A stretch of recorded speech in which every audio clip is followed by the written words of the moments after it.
Eu assisti a pregação toda da pastora Helena Raquel, que viralizou aí esses últimos dias. Tem que denunciar mesmo. O papo de acobertar homem violento ou abusador em nome do não toquei no ungido é ridículo. Ela tá certa. Abusador não é ungido. Ela tá certa. Mas há uma consideração importante a se fazer sobre a pregação dela. Ela fez algumas afirmações dando a entender que o problema é generalizado. Isso é verdade? Eu quero mostrar neste vídeo uma pesquisa apresentada pela Nancy Pearcey, que ela mostra no seu livro Uma Guerra Tóxica contra a Masculinidade. Essa pesquisa não foi feita por crente. Essa pesquisa foi apresentada pela Nancy e foi dirigida por mulheres. E as mulheres e os pesquisadores ficaram profundamente surpresos com o relato sobre a condição das mulheres em igrejas evangélicas. Os pesquisadores tinham partido do pressuposto de que o preceito cristão de mulheres submissas, de homens líderes, levaria as mulheres a uma condição completamente desfavorável. Mas os pesquisadores e pesquisadoras não cristãos se surpreenderam com o estudo. Os dados dessa pesquisa vão numa direção oposta de algumas falas da pastora. Como ela mesma disse, olha, essa minha fala aqui não é baseada no estudo, é baseada na minha experiência. E vamos ver então o que esse estudo apresentado pela Nancy mostra. Curta, comente, se inscreva, bora para mais um vídeo. Vamos lá, gente. Algumas falas da Helena Raquel estão muito certas. Ela diz que mulheres que sofrem violência, elas devem denunciar. Homens, sejam pastores ou não, que abusam ou violentam, devem ser denunciados, não acobertados, não transferidos de paróquia. E aí ela disse, a maior parte das mulheres que são vítimas de violência doméstica ou sexual, elas são orientadas a não denunciar. E ela diz, não há pesquisa, isso é um saber empírico, ou seja, é a experiência dela, não tem um estudo profundo, é só a experiência dela. Em outras palavras, o que ela está dizendo é que há uma espécie de cultura de acobertamento em muitas igrejas evangélicas. Mas ela mesma confessa, não há um estudo abrangente sobre isso. Isso é uma experiência dela. Pode até ser que isso seja verdade. E eu não estou negando mesmo. Pode até ser que seja uma verdade mesmo. Que na maior parte das igrejas evangélicas exista essa cultura de acobertamento. Que eu já vi, isso sim, eu não discordo. Existe mesmo em igrejas. Mas a questão é se é uma cultura, se a maioria das igrejas são assim. Porque eu acho que a gente não pode sair por aí fazendo uma afirmação só com base na experiência. Mais uma vez, não está em debate se acobertar é certo. É errado, acobertar é errado. O que está em debate é, acobertar criminosos é algo generalizado na igreja evangélica? Ou a violência contra a mulher é algo generalizado na igreja evangélica? Porque ela diz que, segundo uma pesquisa, ela não mostrou a fonte, mas segundo uma pesquisa, a violência doméstica e sexual atinge desproporcionalmente mulheres evangélicas, com cerca de 38% a 43% relatando agressões, ou que é uma taxa superior à média nacional. 69% dessas mulheres buscam a igreja como primeiro socorro, disse ela. Eu realmente não conheço essa pesquisa, mas eu quero mostrar um outro lado. A Nancy Pearcey, tá vendo? É uma mulher, para não dizer, isso aqui é vocês machos, seus machos escrotos. Não, é a Nancy Pearcey mostrando no seu livro Guerra Tóxica contra a Masculinidade uma pesquisa que mostra o oposto do que a pastora disse aqui. A professora Manuela Barros fez uma live com a Nancy Pearcey. Vamos ver o trechinho aqui. E uma coisa que até nós ouvimos, inclusive na Igreja do Brasil, é que o índice de divórcio é o mesmo entre crentes e não crentes. Assistam a entrevista toda, se puderem assistir, ler o livro. Eu acho que não tem em português ainda. Mas enfim, tá vendo? O índice de divórcio entre igreja evangélica e lá fora é o mesmo. Da onde? Com base da onde? Fonte da onde? Então, o que parece que a Nancy vai mostrar é sempre uma campanha para denegrir a igreja no seu contexto geral. Ninguém está dizendo, olha, todos os pastores são anjos e só tem gente boa na igreja. Não é isso. Mas é a ideia de tentar denegrir mesmo, aumentando aquilo que de fato é um problema em algumas igrejas, essas dificuldades, mas aumentando. Então ela fala, tá vendo? Eu sempre ouvi isso, que o índice de divórcio entre evangélicos lá fora é o mesmo. Ela fala, mentira, é mentira. E, como a gente diz, né? Os crentes estão sendo vistos, em geral, pela sociedade como vilões no sentido da masculinidade. E você compartilha algo novo e de fonte científica. E de fonte científica, ou seja, vai dar a fonte, vocês podem ir lá pegar o livro, checar, conferir. O que eu acho que é mais interessante, que é muito importante nessa pesquisa, as pessoas não eram crentes e partiram de um pressuposto assim, a fé cristã é ruim. Mulheres evangélicas devem sofrer. Vamos fazer uma pesquisa para provar isso? Isso é muito forte, gente. Isso aqui é uma pesquisa muito séria. Quais foram os seus achados? Esta é realmente a razão pela qual decidi escrever este livro. Eu me deparei com os dados das ciências sociais que mostram que os homens cristãos evangélicos realmente são os maridos e pais mais amorosos. Vou deixar aqui um link da entrevista completa para vocês assistirem e confirmar o que eu tô falando aqui, porque eu não vou mostrar tudo, vou dando um resumo aqui para vocês. Mas, em essência, o que eu vi na live é o seguinte: as feministas diziam que as crenças cristãs sobre liderança masculina, submissão feminina, levariam a uma cultura de opressão.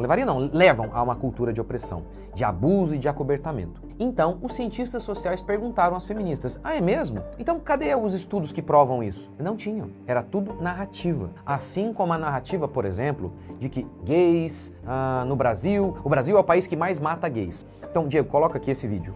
Nesse vídeo eu mostro que um grupo liderado por Eli Vieira, que é gay. Eu lembro que na época ele ficou meio bravo comigo, né, porque eu disse que ele era gay. Eu não estava diminuindo, não queria ofendê-lo. A ideia é mostrar o seguinte, tá vendo? Não tem um viés aqui, não era um cristão, era um gay. E um grupo, então, liderado por Eli Vieira, que é um gay, biólogo, provou que os estudos do movimento LGBT, afirmando que o Brasil é o país que mais mata gay, é mentira. É mentira. Então, já que não tinha, voltando então à questão feminina, já que não tinha esse estudo aí que provava a tese da opressão masculina, fizeram um estudo. E o que concluíram? As mulheres evangélicas são as mais felizes. Pegaram todos os grupos na sociedade e as mulheres evangélicas eram as mulheres mais felizes entre todos os grupos da sociedade. O estudo mostrou algo interessante, muito interessante também.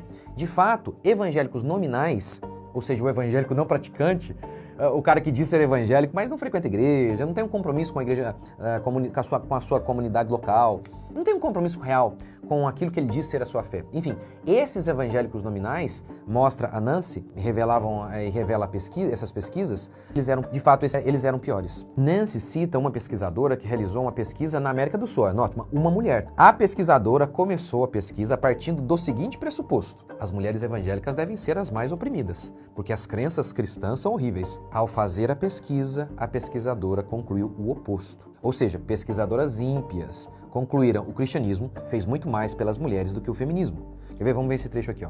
Esta conclusão. O evangelicalismo colombiano pode ser visto como um movimento estratégico de mulheres, porque serve para reformar os papéis de gênero de uma forma que aumenta o status feminino. E ela não é a única. Houve um estudo muito maior feito por uma socióloga da Universidade de Londres e ela abrange várias partes do mundo. África, além da América do Sul, e ela diz a mesma coisa. Ela também ficou surpresa ao descobrir que onde quer que o evangelicalismo vá, ele melhora a condição das mulheres e acrescenta... Tá vendo? Onde o evangelicalismo, ou seja, onde igreja... É que eu fiz um outro vídeo, tá reagindo, então essa aqui é a minha fala de fundo. Mas vamos escutar, ver se eu concordo comigo. Igrejas evangélicas chegam, melhoram a condição das mulheres. É isso que essas estudiosas concluíram. Estudiosas que partiam e ficaram surpresas com isso. Ou seja, não achavam que iriam ver isso. Que a igreja ajuda. Aqui estão as palavras dela. Ela disse que a igreja ajuda os homens a colocar as necessidades de sua casa acima do seu próprio prazer e se livra desse padrão duplo. E ela realmente argumenta que o cristianismo fez mais para melhorar a vida das mulheres pobres em todo o mundo do que o feminismo ocidental ou as sociedades humanitárias. Em todo o mundo. Ou seja, primeiro ela cita uma pesquisa na América do Sul e depois uma pesquisa em todo o mundo. Então, é óbvio, há homens canalhas nas igrejas evangélicas, com certeza, há pastores pilantras, óbvio. Mas qual a situação da maioria das mulheres? As pesquisas apresentadas aqui pela Nancy mostram que a maioria das mulheres evangélicas estão em melhores condições. Então, eu fico com receio de que aqui na pregação da pastora, que exista sim um viés feminista, de pegar os canalhas, homens pilantras, e colocar como se todos, ou quase todos, a maioria, fossem assim. Então, no minuto, lá na 1 hora de pregação dela, minuto 3 segundos, 58, mais ou menos assim, ela diz o seguinte, ó: vão me chamar de feminista, dizendo, mas os homens sofrem violência, não compare. Homens estão em posição de poder de governo. Vocês têm força bruta nos braços, vocês são mais fortes, disse ela. Já que ela falou de experiência, eu sou pastor há mais de 20 anos. Eu não me lembro, né, na igreja em que eu sou pastor, e até na outra igreja de que eu era, homem batendo em mulher. Mas eu me lembro de homens fora da igreja batendo em mulher. Eu vi dois casos assim, dois ímpios. Um deles foi bem na minha frente e o cara armou os braços para bater na mulher e eu arrebentei o desgraçado. Ou seja, um homem mau, né, ia bater em uma mulher, mas foi um homem de bem que protegeu a mulher. Logo, não são todos os homens que são canalhas. Eu já aconselhei um caso de mulher batendo em homem. Isso eu já aconselhei. Eu já levei um baita de um tabefe na cara. Eu disse respeitosamente pra moça, olha, moça, eu não quero namorar com você. Pô! deu um tapa na minha cara. Não revidei.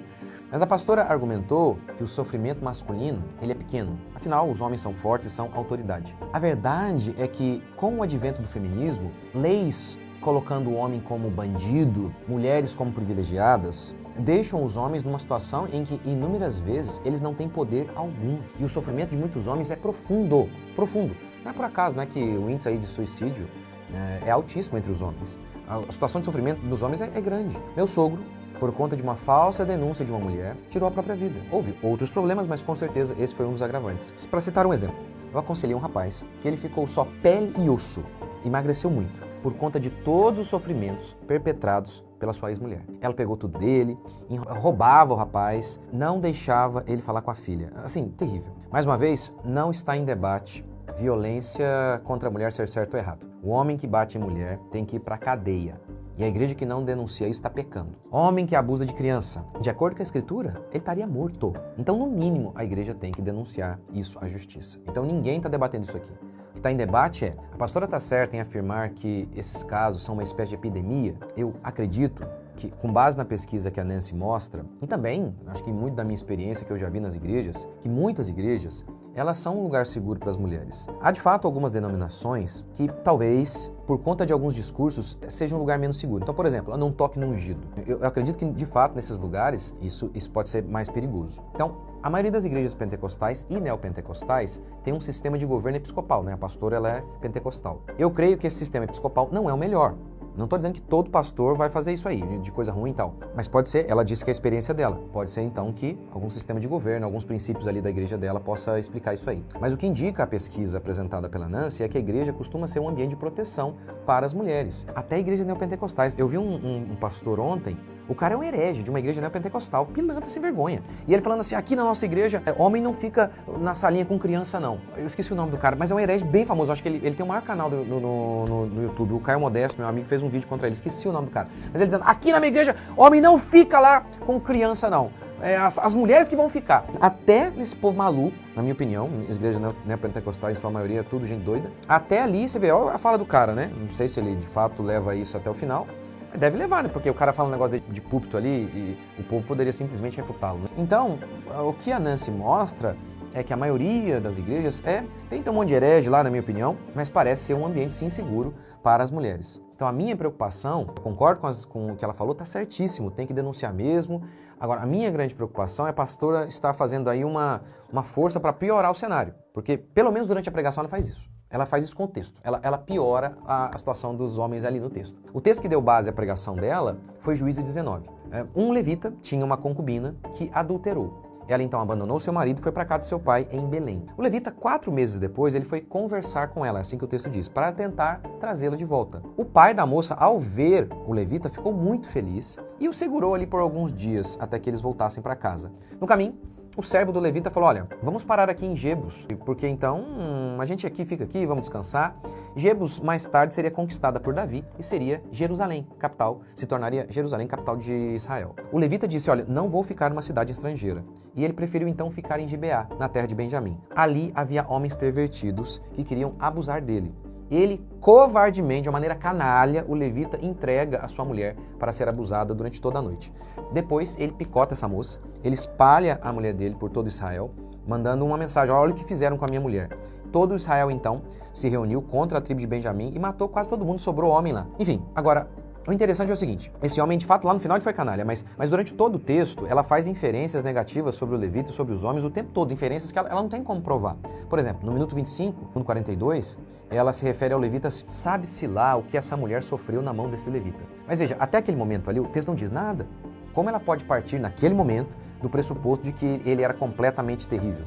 A única coisa que o texto mostra, inicialmente, é que ela adulterou. Isso é um fato. Mas mesmo diante do adultério da mulher, a pastora trata o texto todo, durante toda a sua pregação, lidando com o texto e lidando com os homens apenas assim, só eles têm culpa. A mulher ali que cometeu adultério, não tem culpa. Mas é um fato ali. No minuto 26, ela diz que ele foi até ela tentar trazê-la de volta só por status, por considerar que ela era sua propriedade ou por prazer não santificado. Eu paguei e estou com saudades. Como que ela sabe disso? De onde ela tirou essa inferência? Em Israel, o adultério era punido com morte, era uma vergonha. vergonha, assim como é hoje ainda para um homem ser traído. José, quando ouve que Maria estava grávida, ele tentou despedi-la em segredo, porque diz o texto, ele era justo. Ou seja, José, ao ser misericordioso, ele foi justo. Então será que o homem não gostava mesmo dela? E foi justo ao ser misericordioso para tentar se reconciliar, mesmo talvez sofrendo humilhação? Ó, esse cara, a mulher dele adulterou, e mesmo assim, ele, ao invés de levar para ser morta, não, ele está com ela aí. O pai da moça, ao ver o levita, fica muito feliz, diz o texto. Ele podia ser um crápula, mas na visão do pai, ele era bom. Afinal, ninguém fica feliz ao ver quem julga que não presta. Aí a Helena continua. O pai age com ternura excessiva, fique. Isso é por conta dos castigos que a família poderia receber pelo adultério dela. Como que ela pode ter certeza disso? A lei de Deus não dizia isso. Mas da onde que ela tirou essa inferência? Tá vendo? Todas as inferências dela em relação aos homens ali é completamente negativa. Então, para ela, os homens sempre têm uma atitude muito ruim na história. Mesmo sem ter prova, ela parte desse pressuposto. No minuto 29, ela diz que o diálogo que se segue é apenas entre o marido e o pai, o que é normal em uma sociedade patriarcal. Ela não desenvolve muito isso, mas vale lembrar que sim, sempre as feministas gostam de falar desse termo, né? Sociedade patriarcal, tá vendo? Não deram voz pra moça. Ao partirem, o servo fala para eles dormirem em Jebus, cidade estrangeira. Aí olha a inferência que ela faz, que o levita teria pensado assim, eu não vou ficar aqui, eu preciso ir para uma cidade tão santa quanto eu. Essa cidade desses estrangeiros aqui eu não vou ficar. Ela acusa então o levita de ser fariseu. Mas como ela prova isso? E se a motivação dele fosse porque aqueles outros povos, eles não tinham a lei de Deus. Eles viviam em estado de barbárie. Eu tenho receio de ficar entre eles, porque eles não temem ao Senhor. O que a Escritura diz é que Deus mandou matar todos aqueles povos por conta de seus pecados. Eles eram maus. Abraão, quando ficou com receio. Quando ele esteve entre os gentios, ele ficou com medo. Ó, Sara, vamos falar aqui que você é minha irmã, porque esse povo aqui é doido. Enfim, então não podia ser simplesmente por medo que ele não queria ficar em Jebus. Esse povo não tem temor de Deus, eles podem me roubar, fazer o mal a nós, por isso não vamos ficar aqui. Enfim, quando o levita chega em Gibeá, em Israel, eles param na praça, mas ninguém os recebe em sua casa. Um senhor então se mostra solícito. E o levita então diz o seguinte, olha, temos palha e forragem para os nossos jumentos. Também há pão e vinho para mim, para a tua serva e para o jovem que acompanha os teus servos. Nada nos falta. Por que o levita diz isso? A inferência da pastora. Ele quer se exibir. Por quê?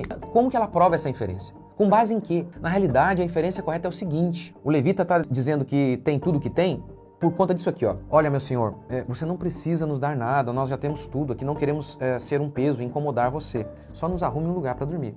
Provavelmente é isso. Esse é o sentido. Mas não, ela faz sempre uma inferência muito, muito ruim. Ou seja, todas as inferências que ela faz é pintando todos os homens como demônios. Ela não tem como provar as suas inferências. E pela lógica, provavelmente tá tudo errado o que ela fala. A única inferência que ela tá certa, completamente certa, muito certa, é quando ela fala que o marido foi um cafajeste ao entregar a sua esposa para aqueles homens a violentarem. Foi mesmo, covarde, omisso. O marido tem que morrer pela esposa e não entregá-la para ser abusada. Mas lembre-se, até Abraão fez algo parecido. Com medo dos gentios, ao chegarem em uma terra estrangeira, ele entrega sua mulher ao rei da terra, dizendo que é a irmã. Porque vai que eles podem me matar, aí prefere entregar a mulher para um rei. É um negócio terrível. Ela cita também, acertadamente, Davi, que diante de sua filha Tamar, que foi violentada, ele não fez nada. Então, é verdade. Assim como nesse texto, aquele homem errou profundamente. Ou seja, então, homens pecam. Homens podem ser covardes e podem deixar de proteger suas mulheres. E assim, eles desobedecem ao Senhor. Então ninguém está dizendo que os homens são anjos. A minha grande questão aqui é o seguinte, que parece com a pregação e com alguns dados que a pastora mostra, parece que tem um tom feminista muitas vezes, de pegar caso horrível, concreto, como quando ele entrega a mulher dele lá, e parecer a regra. Pega uma atitude desastrosa, maligna, covarde daquele cara e piora tudo, até as coisas boas que aparentemente ele fez. Ou que ela não tem como provar que foi mal. Então ninguém aqui, mais uma vez, ninguém aqui está ignorando que existam demônios nas igrejas. Só estamos debatendo isso aqui, ó. Isso é regra ou é exceção? A pesquisa da Nancy mostra que o cristianismo fez muito mais pelas mulheres do que o feminismo. Inclusive, eu estava vendo um trechinho, eu assisti a pregação toda, mas eu estava assistindo a um trecho, a um recorte no Instagram da pregação da pastora, aí uma pessoa já escreveu lá em cima assim, ó, o cristianismo não presta. Tá vendo? Olha que coisa. Olha que coisa, olha, pegam ali a fala dela e olha o que fazem. É óbvio que ela não quer dizer isso, mas algumas falas, quando ela tem como provar algumas falas, podem levar a isso, a achar que de modo geral o cristianismo não presta. Então essa que é uma preocupação. Então mais uma vez, ela está certíssima, canalhas têm que ser denunciados, pastores abusadores têm que ser denunciados, não trocados de paróquia, está certíssima. A única pergunta é isso. A igreja, no seu contexto mais geral, é um lugar seguro? Eu acho que sim, com base na pesquisa da Nancy, ou melhor, que a Nancy apresentou, feita por ímpios, Me parece que sim. E que, então, tanto é que não é por acaso que tem tantas mulheres nas igrejas, e sempre foi assim. Sempre foi assim. Porque tem tantas igrejas, porque tem tantas mulheres nas igrejas? O que me parece é que elas percebem que a igreja é um lugar seguro, costuma ser. Então ninguém está dizendo aqui que as mulheres não sofrem isso, nunca sofreram. É claro que existe, pastores canalhas, existem. Mas no geral, pelo menos de acordo com a pesquisa que a Nancy mostra, as evangélicas são as mulheres mais felizes dentre toda a sociedade.